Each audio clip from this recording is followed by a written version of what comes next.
Hello everyone, इस video में हम आरएच ग्रुपिंग के बारे में पढ़ेंगे। तो हम स्टार्ट करते हैं। Another antigen the RH antigen, मतलब ये कह रही है दूसरा एंटीजन क्या है हमारा आरएच एंटीजन। इससे पहले हमने ए और बी जो थे एंटीजन्स जो एबीओ ग्रुपिंग में थे वो हमने किया था। ठीक है, अब हम आरएच ग्रुपिंग के बारे में पढ़ेंगे। तो Rh antigen similar to one present in rhesus monkey. तो रेसिस मंकी जो है उसके अंदर भी ये एंटीजन प्रेजेंट है, इसलिए हमने इसको आरएच नाम दे दिया। ठीक है, is also observe on the surface of RBC. तो आरएच एंटीजन कहाँ पे प्रेजेंट है? सरफेस पे। किसके? आरबीसी के। ऑफ मेजॉरिटी, मतलब ज़्यादातर लोगों के अंदर ये आरएच ग्रुपिंग जो है आरएच एंटीजन जो होता है वो प्रेजेंट होता है। Nearly 80% of human such individuals are called Rh positive. अब जिस इंडिविजुअल में आरएच एंटीजन प्रेजेंट होते हैं जिनमें, उन्हें हम आरएच पॉजिटिव बोलते हैं। And those in home this antigen is absent, और जिसमें ये एंटीजन एब्सेंट होते हैं हम उन्हें आरएच नेगेटिव बोलेंगे। एन आरएच नेगेटिव पर्सन, अब क्या बोल रहे हैं ये, जिनके अंदर एंटीजन एब्सेंट है, means Rh negative person if expose to Rh positive blood. इन्होंने कहा है कि जब Rh negative person Rh positive blood के एक्सपोज में आते हैं तो विल फॉर्म स्पेसिफिक एंटीबॉडीज़। तो क्या है, वो एक स्पेसिफिक एंटीबॉडीज़ बनाते हैं अगेंस्ट द आरएच एंटीजन। तो किसके? उनके सॉरी आरएच एंटीजन के अगेंस्ट क्या बनाएंगे? एंटीबॉडीज़ बनाएंगे। आई होप ये समझ गए होंगे। क्या बोला इन्होंने ये कहा है कि जब आरएच नेगेटिव जो है आरएच नेगेटिव पर्सन अगर आरएच पॉजिटिव के कांटेक्ट में आएंगे ये, तब क्या है, जो आरएच नेगेटिव वाला जो है वो क्या बनाएगा? आरएच एंटीजन इनके अगेंस्ट क्या है? एंटीबॉडीज़ बनाएंगे।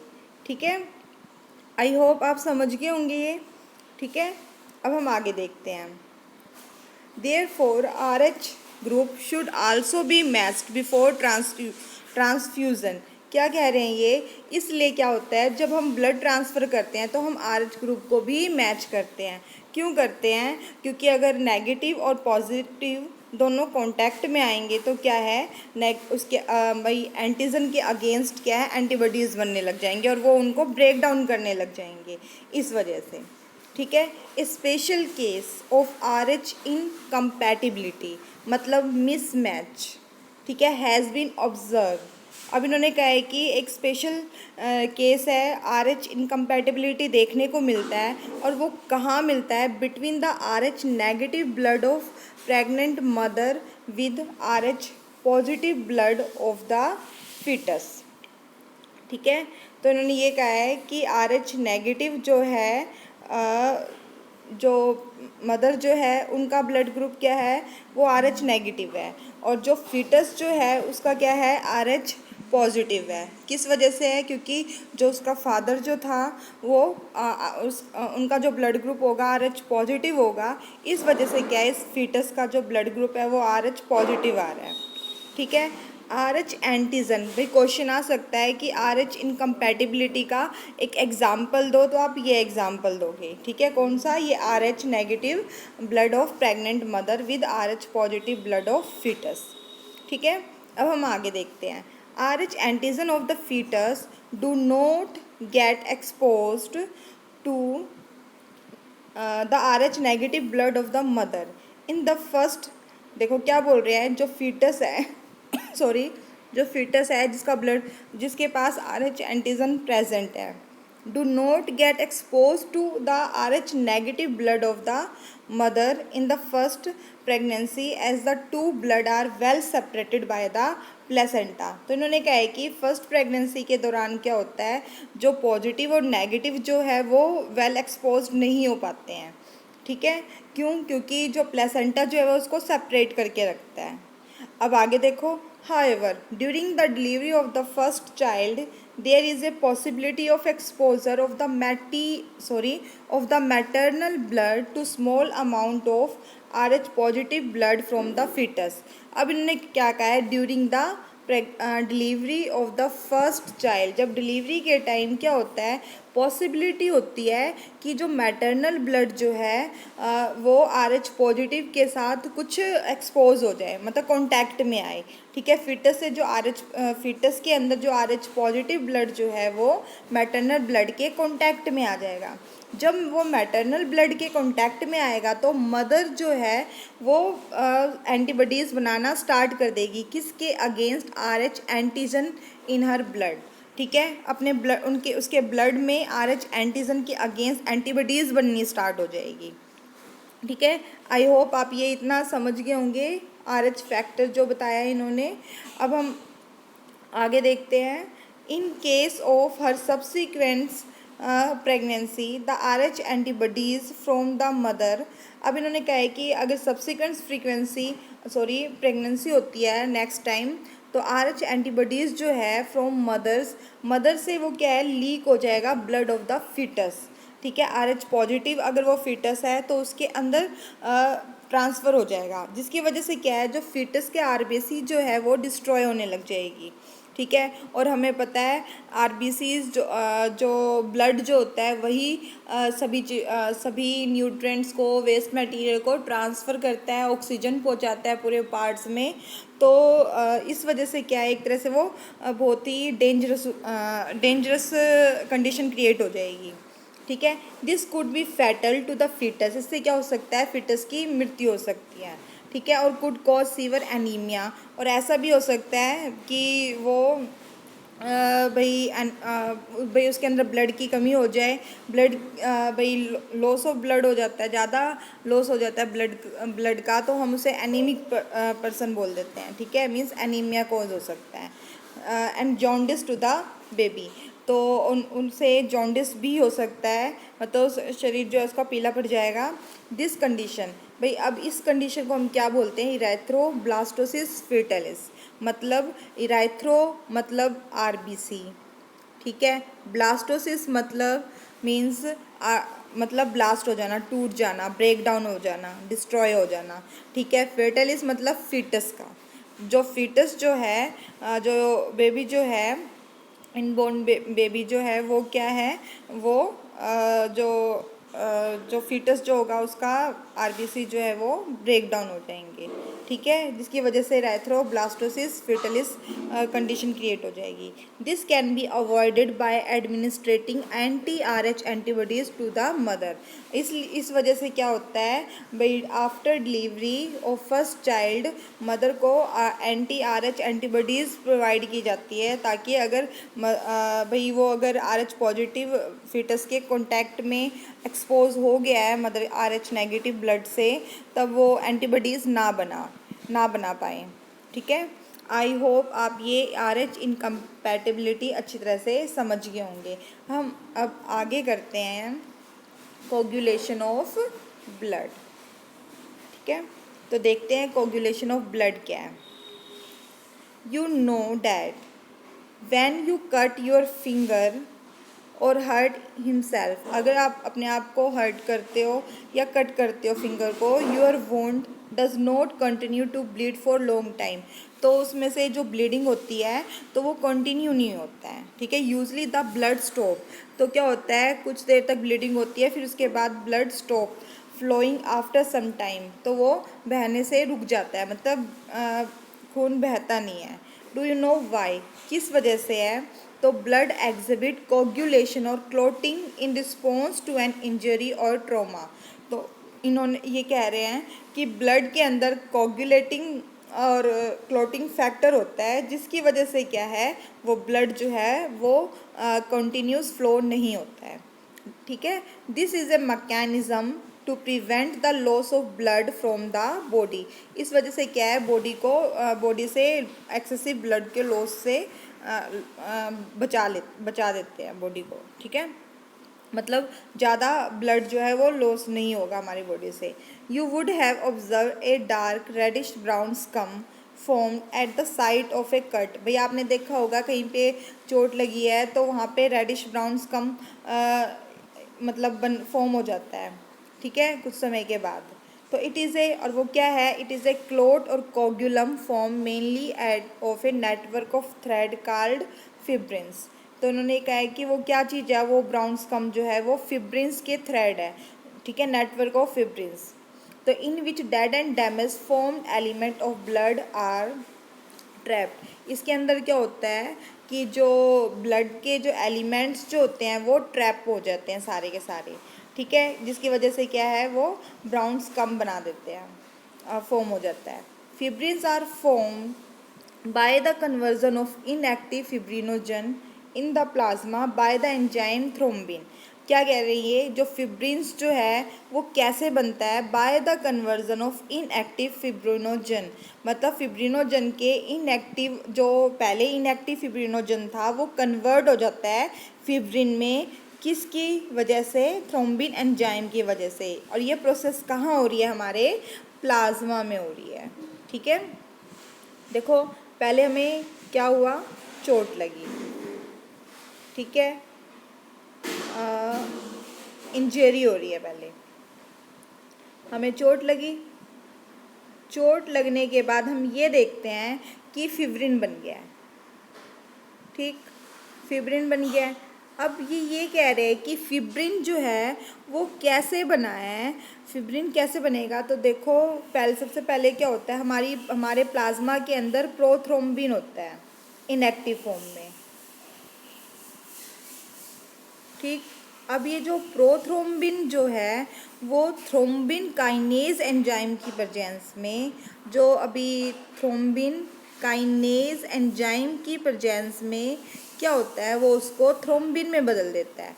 प्रो से क्या बन गया, थ्रोम्बिन बन गया, किसकी वजह से, थ्रोम्बिन काइनेज एंजाइम की वजह से, ठीक है। अब जो ये थ्रोम्बिन जो है वो फिब्रिनोजन बनाएगा, ठीक, फिब्रिनोजन बनेगा। अब जो ये फिब्रिनोजन जो बना है, अब वो क्या है, वो कन्वर्ट हो जाएगा फिब्रिन में, जो कि अब हमें दिखाई देता है ब्राउन कलर का, ठीक है। आई होप आप ये क्लोटिंग फैक्टर जो है वो अच्छी तरह से समझ गए होंगे। तो क्या हुआ, सबसे पहले इंजरी हुई, ठीक, फिर उसके बाद क्या है, कुछ समय के बाद हम देखते हैं फिब्रिन बना है। तो वो फिब्रिन बना कैसे है, तो हमारे प्लाज्मा के अंदर, आपने स्टार्टिंग में जब हम प्लाज्मा कर रहे थे तो उसमें हमने किया था कि हमारे ब्लड के प्लाज्मा में थ्रोम्बिन जो है भाई कुछ ये क्लोटिंग फैक्टर प्रेजेंट होते हैं, तो वही बता रहे हैं। तो जो प्रोथ्रोम्बिन जो है वो इनएक्टिव फॉर्म में है। जैसे ही चोट लगी, थ्रोम्बोकाइनेज ने इसे बताया कि चोट लग चुकी है, तो वो क्या है, थ्रोम्बिन में कन्वर्ट हो जाएगा, ठीक है। तो वो इनएक्टिव से एक्टिव में कन्वर्ट हो गया। अब वो थ्रोम्बिन जो है वो फिब्रिनोजन बनाएगा, और फिब्रिनोजन में के बाद क्या होगा, बहुत सारे नेटवर्क जो है फाइबर्स के वो इकट्ठे हो जाएंगे और वो किस में कन्वर्ट हो जाएंगे, फिब्रिन में, ठीक है। आई होप आप ये कंप्लीट प्रोसेस समझ गए होंगे।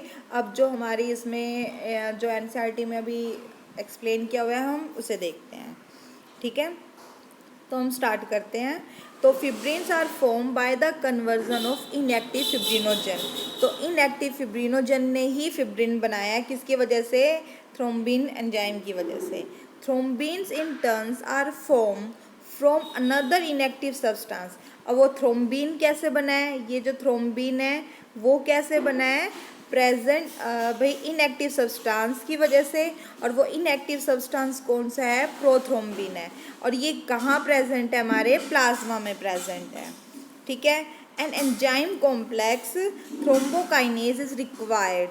अब इन्होंने कहा है कि प्रोथ्रोम्बिन से थ्रोम्बिन बनने के लिए एक एंजाइम चाहिए, जिसे हम क्या बोलते हैं, थ्रोम्बोकाइनेज, ठीक है, इसकी ज़रूरत होती है। This is complex is form. अब इन्होंने कहा है कि ये जो कॉम्प्लेक्स, भाई कॉम्प्लेक्स जो ये बन रहा है वो ये एक सीरीज़ में बनता है, ये नहीं है कि एकदम से फिब्रिनोजन मतलब फिब्रिन बन गया है, ठीक है। तो ये सारे एंजाइम्स जो है एक के बाद एक काम एक सीरीज़ में काम करते हैं। जब कोई भी एक सीरीज़ में काम करे तो उसे हम कैस्केड प्रोसेस बोलते हैं। ठीक है। तो कैस्केड प्रोसेस क्या है? एक सीरीज़ में एंजाइम का रिएक्ट करना। तो involving A number of factors present in the plasma in an inactive state. तो भाई इनमें कई सारे फैक्टर्स जो होते हैं प्लाज्मा के अंदर इनएक्टिव स्टेट में प्रेजेंट है और वो क्या होंगे? वो इन्वॉल्व होंगे। ठीक है। हमें कम से कम 13 फैक्टर्स की रिक्वायरमेंट होती है। तो जब प्रोथ्रोम्बिन से थ्रोम्बिन बनता है तो हमें कैल्शियम 2 पॉजिटिव जो है आयंस उसकी भी बहुत ज़्यादा ज़रूरत होती है। ठीक है। An injury or a trauma stimulate the platelets in the blood to release certain factors which activate the mechanism of coagulation. क्या कह रहे हैं? जब चोट लगती है तो वो प्लेटलेट्स को स्टिमुलेट करता है। ठीक है। In the blood to release certain factor, और वो क्या करेंगे? कुछ फैक्टर रिलीज करेंगे, फिर ये मैकेनिज्म जो भी हमने देखा था वो एक्टिवेट हो जाएगा और कोगुलेशन प्रोसेस जो है वो स्टार्ट हो जाएगी। ठीक है। आई होप आप इतना समझ गए होंगे। अब हम आगे करते हैं। Certain factors release by the tissue eight the site of injury also can initiate coagulation. और ये जो फैक्टर जो है इंजरी की साइट पे रिलीज होगा टिश्यू के थ्रू और कोगुलेशन प्रोसेस को इनिशिएट स्टार्ट कर देगा। अभी आपको बताया था कैल्शियम आयन जो है वो क्लोटिंग में बहुत ही इंपॉर्टेंट रोल प्ले करता है। ठीक है। आई होप आप ये जो फैक्टर है कोगुलेशन ऑफ ब्लड ये अच्छी तरह से समझ गए होंगे। अब हम आगे देखते हैं। हमारा अब आगे क्या है? लिम्फ। ठीक है। Tissue fluid. अब टिश्यू फ्लूइड को थोड़ा सा पढ़ते हैं हम। क्या बता रखा है लिम्फ के बारे में? As the blood passes through the capillaries in the tissue, capillaries के थ्रू ब्लड पास होता है। Some water along with many small water soluble substance move out into the space between the cells of the tissue. क्या कह रहे हैं? some water। ठीक है। some water along with many small water soluble substance। भाई water और water के जो soluble substance जो है वो मूव करेगा। कहाँ मूव करेगा? टिश्यू के सेल के बीच में जो स्पेस है, मान लो ये सेल बना रहे हैं। ठीक है। तो जो ये स्पेस आपको जो ये बीच में दिखाई दे रहा है वहाँ पे क्या है? ये सब्सटेंस मूव करेंगे।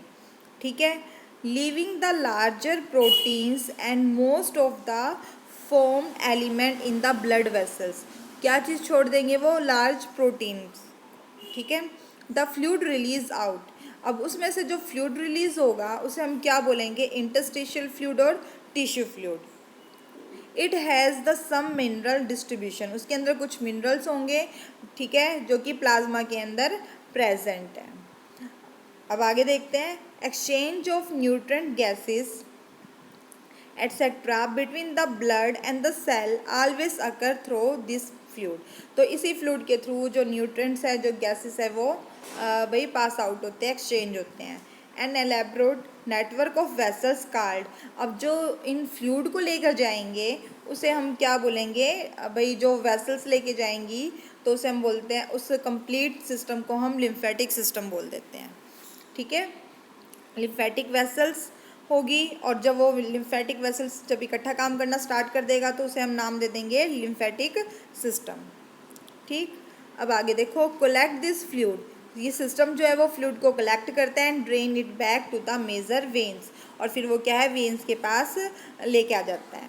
The fluid present in the lymphatic system is called lymph. तो जो लिम्फेटिक सिस्टम में फ्लूइड प्रेजेंट होता है उसे हम लिम्फ कहते हैं। Lymph is a colourless fluid. कैसा है वो? कलरलेस, कोई कलर नहीं है उसके अंदर। ठीक है। Containing specialized lymphocyte. ठीक है। उसके अंदर लिम्फोसाइट्स प्रेजेंट होते हैं जो कि इम्यून रिस्पॉन्स के लिए रिस्पॉन्सिबल है। हमने स्टार्टिंग में किया था इसके बारे में। Lymph is also an important carrier for nutrients. तो ये कह रहे हैं लिम्फ जो है वो कैरियर है, मतलब किसी चीज़ को एक जगह से दूसरी जगह लेके जाता है और वो क्या लेके जा रहा है? न्यूट्रिएंट्स और हार्मोन्स। ठीक है। इसके साथ साथ क्या है? Fats are absorb through lymph in the lacteals present in the intestinal villi. तो हमारे इंटेस्टाइन के अंदर फिंगर लाइक प्रोजेक्शन प्रेजेंट होते हैं। इन फिंगर लाइक प्रोजेक्शन को हम विलाई कहते हैं। अब छोटी क्लासेस से पढ़ते आ रहे हैं। तो इन्होंने क्या कहा है कि इनके अंदर जो ये स्पेस जो ये आपको दिखाई दे रहा है, यहाँ पे लैक्टेल्स प्रेजेंट होते हैं बेस में, और वो लैक्टेल्स क्या करते हैं, फैट को एब्जॉर्ब करेंगे। ठीक है, अब आप ये समझ गए होंगे। अब ऐसे आपने डाइजेशन में भी किया था कि फैट कैसे एब्जॉर्ब होता है, थोड़ा सा यहाँ पे भी आपने रिमाइंड कर लिया है। ठीक है, आई होप आप ये लिम्फ के बारे में समझ गए होंगे, और कोगुलेशन ऑफ ब्लड भी आपने अच्छी तरह से अंडरस्टैंड किया होगा। और उससे पहले हमने क्या किया था, RH एंटीजन किया था। ठीक है, थैंक यू।